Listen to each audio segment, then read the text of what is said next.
Hey, what is going on, guys? My name is Bobloon, aka Pabloon, and today we are going to be talking about the very new commander talent trees, the level 13, 14, and 15, and the three different specialization in these skills you can go. This is a very new and awesome thing to Blitz, and I honestly think it's one of the best updates they've made. This really was needed for this game to stay relevant. So many different things have been added to Blitz, and you couldn't tinker with that in your commander skill tree. And the way they've made it is pretty clever. I think this is a very well designed. In some ways, we're going to have to see in a couple months when we played, a lot with it, if it's actually well made. But on an initial look, I really think it's well made because it's, for example, there's no secondary overload skill gets better. So a specific thing, it targets general attributes for certain ships. So for example, the blue tech tree here is more secondary brawling focused. The green tree is very much a gun type cruiser, so think Hindenburg, San Martin, Henry, but also battleships. And the green one, the red one here is very much stealth, maneuverability, and also some gunnery stuff. So I'm going to talk about some of the builds that I did because there's also a new change. Commander free XP. Before this, guys, you remember we had to level up our commanders. Let me find another one here so you can see that it says, XP. Back then, when you reached level 12, all the XP you would get on a commander would be stored as commander XP, but only for that specific commander. So Mr. Claude Reed here, Commander Claude Reed, would definitely only be able to use his free XP on himself. So pretty much, once you reach level 12, they were just kind of useless. The free XP was saved up. So Wargaming converted all that into one single currency that can be used universally on all commanders. And you should have a bunch laying around.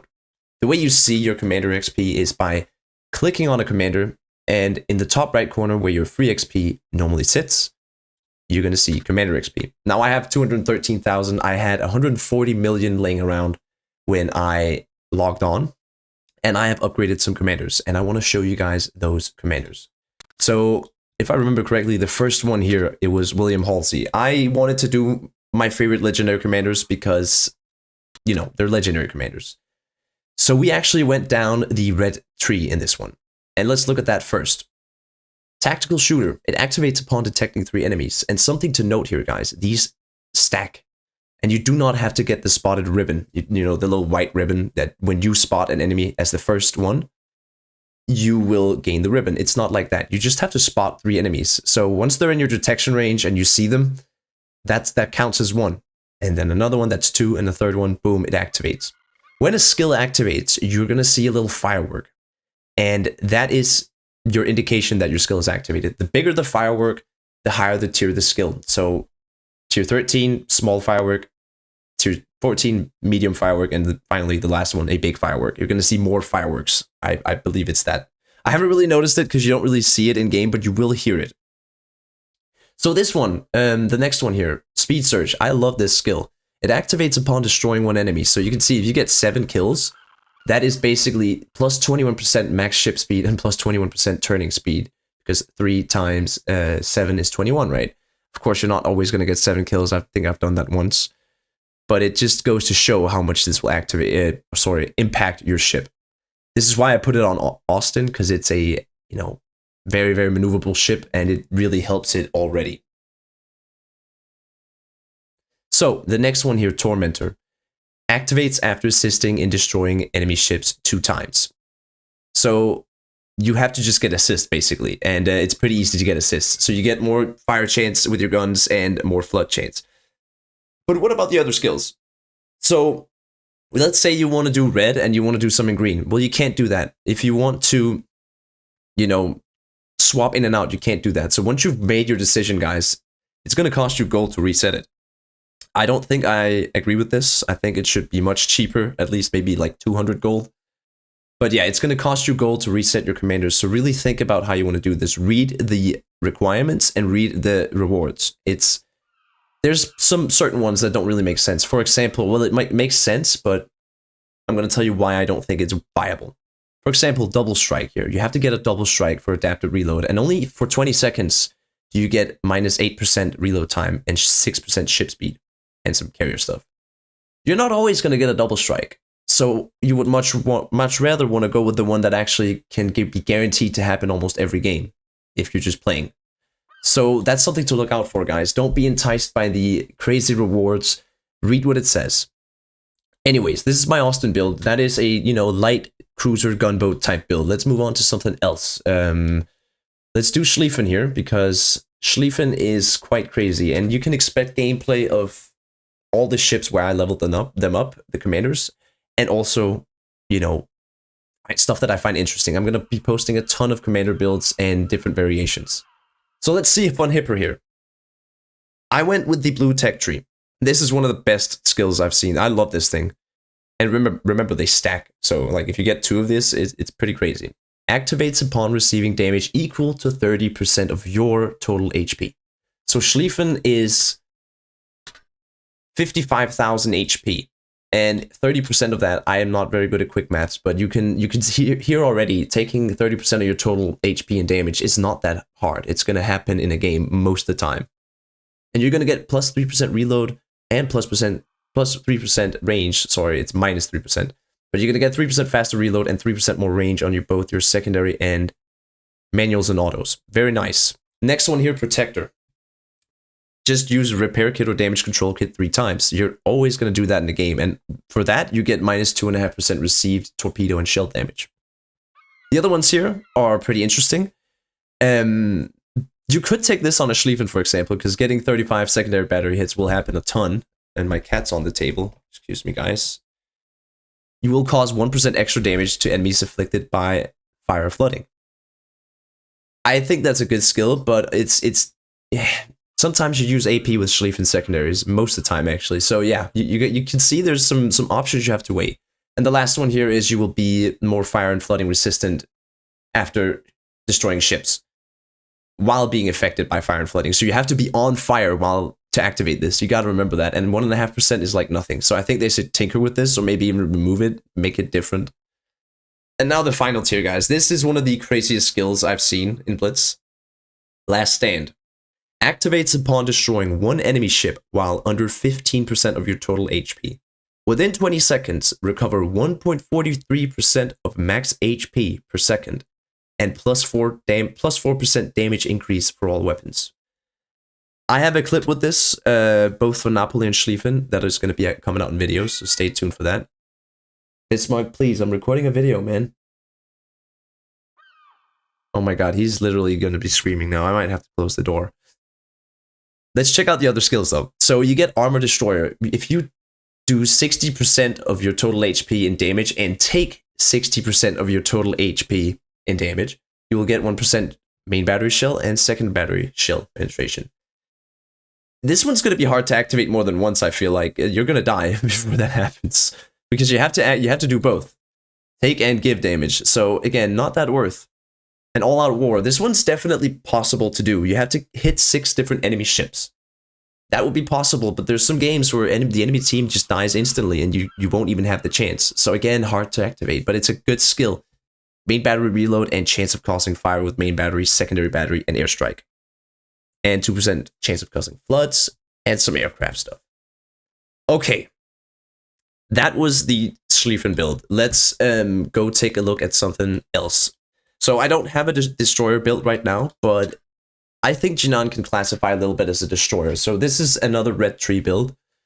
We have to take the range, but again, this is so nice when you're playing something like a Jinan. You get 3% extra range, and Jinan starts off with, let's see, 1074. So that's pretty good. Like that's what you're probably up to above 11 kilometers, I believe, maybe closer. Who knows? Oh wait, I have it activated now. So you get 10.74, then you get 11 kilometers, then it's going to get higher, something like that. I take Speed Surge. There's this one here, pretty good. Activates upon causing damage equal to 30% of your max HP with main battery, and you get -3 detection. Crazy good for Shimikazes, crazy good for Sao, stuff like that. This one is a CV one for fighters and detection of torpedoes. You have to capture a point though, so I really don't see, like, I don't see how this could work for a CV. So the CV has to go cap. I would like to see that. But anyways, Last one here, Readiness, is an amazing skill. 10 torpedo hits and you get minus 6% reload time. We got Blitz Strike here, which is also very good. I think this is going to be nutty for a Smolensk if they choose to go the red tree. Main battery shell velocity, torpedo speed after causing 7 fires or floods. And Tormentor, we saw that one with my Austin build. So that's another build right there. And I can tell you guys right now, I played Jinan. I can tell you right now, it's an absolutely insane ship now. Many ships have become so much better. And I think the whole meta has completely leveled up. Like, the game is much harder to play at top tier now. And I think that's good. I like that. Next up, we have another build for cruisers. I'm just going to show the cruisers here because that's what we're missing. The green tech tree. Greased gears. After 35 main battery hits, you will get plus 4% main battery traverse. This is also great for battleships. This is kind of like heavy cruisers, BB's battle cruisers territory. The green tree here. I take Armor Piercer because you get 2% shell penetration after dealing 35% of our max HP and damage. Very easy to do. Again, you're going to activate this every game. There is another one to look out for here, though, but this one is pretty hard to do, and I think only gunboat destroyers really benefit from this. So think Rogolo, Khabarovsk, Kleber, you know, stuff that goes fast and can make sure they get first strike, because to get the specialist, you have to get first strike. You can do that once in a game, and it grants all skills one usage. So powerful, yes, but you can see how hard it is to do for a battleship or a cruiser. Austins could do it, of course. Minotaurs can do it, but you have to be fast and nimble. And the last one here, I love this. Activates upon causing damage equal to 18% of your max HP with fire flooding damage.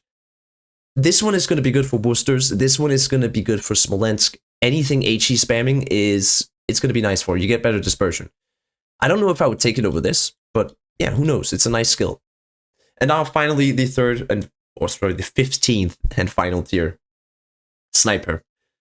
I have a video gameplay in this video for you guys with Petropavlovsk, because Sniper is probably one of the most insane skills I have seen in this game. Activates after hitting 5 enemy citadels, or citadels on 5 enemies. Activates after hitting enemy citadels 5 times. This is weirdly worded, but you just have to get 5 citadels. And what do you get for that? Minus 6% detectability and plus 12% main battery shell velocity. This is insane. And yeah, we're going to check that out later in this video. Active Reload, though, is another amazing skill. It activates upon causing damage to 30%, equal to 30% of the enemy's total HP. So the whole team, you have to do 30% of the enemy's total HP. And I can say it's around 80,000 to 90,000, that range, I think. So, of course, depending on what team you're up against, if it's a stacked BB team, it's going to be higher. If it's a low, you know, no BBs, couple cruisers and destroyers, it's going to be lower. But it's going to be easier to activate if you're well-rounded with cruisers or the ship you're playing. And finally, so we can get into the gameplay to show you guys this absolutely insane thing, we have Adapted Reload. And this is another one of those, you know, this is the one I showcased where you have to get double strike. It's going to be crazy good, but is it going to be worth it? I don't know. Not for me. So yeah, these are the skills, guys. And now I want to show you my Petropavlovsk game I had in this with this sniper build. We're running this thing here, middle, left. We got grease the gears, so we gotta hit main batteries, 35. We gotta do 35% of our max HP in damage, 2% shell penetration, and finally, if we get 5 citadels, we'll be lucky enough to get the fastest shells I've seen in this game. Absolutely railguns, guys. It is. You don't even have to lead. It's just gonna hit the target like a sniper rifle in Call of Duty. Instantly as you fire, boom. Anyways, let's hop right in. Alright, so the gameplay here with the Petro is definitely what I'm gonna use as a, you know, a showcase of what's possible here with this tech tree. There's so many combinations of possibilities you can do, but it is also kind of limited. It's kind of linear, I've noticed already. The cruiser tech tree is very much down. It's just middle, left. And the brawler tech tree is right, middle. You know, it's very easy to find a build already that's very, very good. The things I talked about being permanent effects or guaranteed upgrades versus these maybe once in a while upgrades, you know, getting a double strike versus just doing 30% damage of the enemy team's HP or your own HP. So that's what we went for here with Petro, and that's what we're going to try and do. The sniper skill that we have activated, the laser beam skill, is really, really a nice one, and I think ships like Petro and battleships in general will really benefit from it. So this whole update here, man, is it gonna save World of Warships Blitz? I think that's what the burning question on everybody's mind, kind of like the elephant in the room. I don't think it's gonna save Blitz, guys, because I've said this on stream already. As good as this update is, and as much as I want to compliment Wargaming for listening to us and the compensation we got, if you haven't checked your mail, guys, you got a free ping high, the dog portrait, and some other good stuff, which I really appreciate, Wargaming. Thank you, guys. Thank you for listening and understanding our frustrations.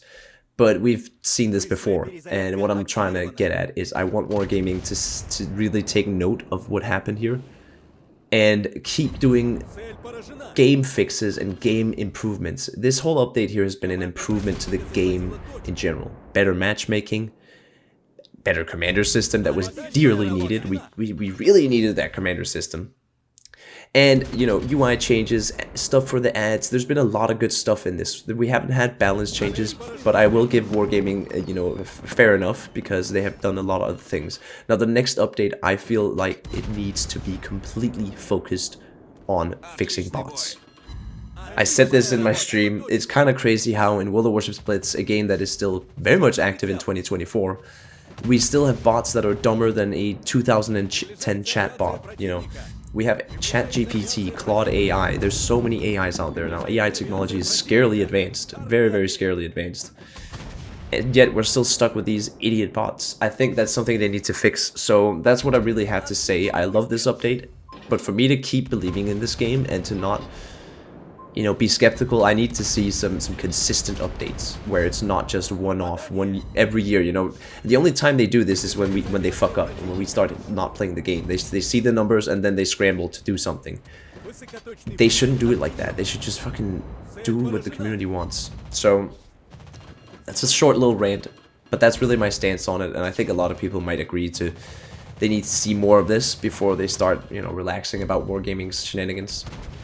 But enough about that. Let's talk about this game here. So you can see we have 2 citadels. We have hit 35 shell hits. So that means we get better main battery traverse. You can see my turrets are turning quite quick, actually.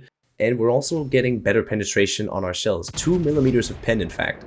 So right now, we're 3 citadels away from the glorious sniper skill. And that's really what I'm trying to hunt here. I'm feverishly shooting at every target I know is going to give me citadel. But we get one on the Louisiana. See the Jinan here, fire first 2 turrets, and we get a pretty nice salvo. Don't finish him off, but that's fine. We got our 2 citadels, so we only just need 1 right now, and we got the Nakhimov dealing with us. It's fine. We can manage it. We're quite healthy, and we are trying to do this both the Louisiana and the Incomparable. And just wait, when we get the final citadel, guys, you're gonna see what I mean. So we don't get it on Incomp, but I'm pretty sure we get it here in Louisiana, and then we have a CB to do this with. And there's also a Des Moines who ran away. I think he was scared. So this is where we get it. Yep. And guys, the final skill has been activated. All 3 skills are activated. Watch the shell velocity. 1, 2, 3. That is very, very fast, and it's almost comically fast. Like there's literally no chance you're dodging this. It's quite crazy, actually. And yeah, you could really see it when we hit this carrier, guys. The extra penetration you get from the shell velocity, you can also see it there. Easily got double citadels. And yeah, I mean, this Nakhimov doesn't really stand a chance. These shells are just lightning fast. We end up getting 2 more citadels, and we're sitting at 9 now. 119,000 damage, dodging the torpedoes, even get a clear sky here, guys, with 26 plane kills. And we have this lonely Des Moines out here on the A-cap, and, well, look at the shells. That is so darn fast, bro. That is insane. Literal freaking railguns in World of Warships Blitz. Of course, it's not going to benefit let's say a Montana. If you get 5 citadels in Montana, it's not going to be as fast as Petro. But what it will do is going to make your Montana sniping much easier. You can also imagine this with a Slava, with a Stalingrad. With any ship, really, it's going to be super crazy. I could see some really, really funny builds being made. And there we go. We finish off the Des Moines and get 131,000 damage. That's going to be it for this video, guys. I hope you enjoyed. and learn something. My name has been Bubloon, aka Pabloon. Please stay tuned to my channel because I'm going to upload massive amounts of content on this update. I'll see you guys soon. My name has been Bubloon, aka Pabloon, and I am signing out.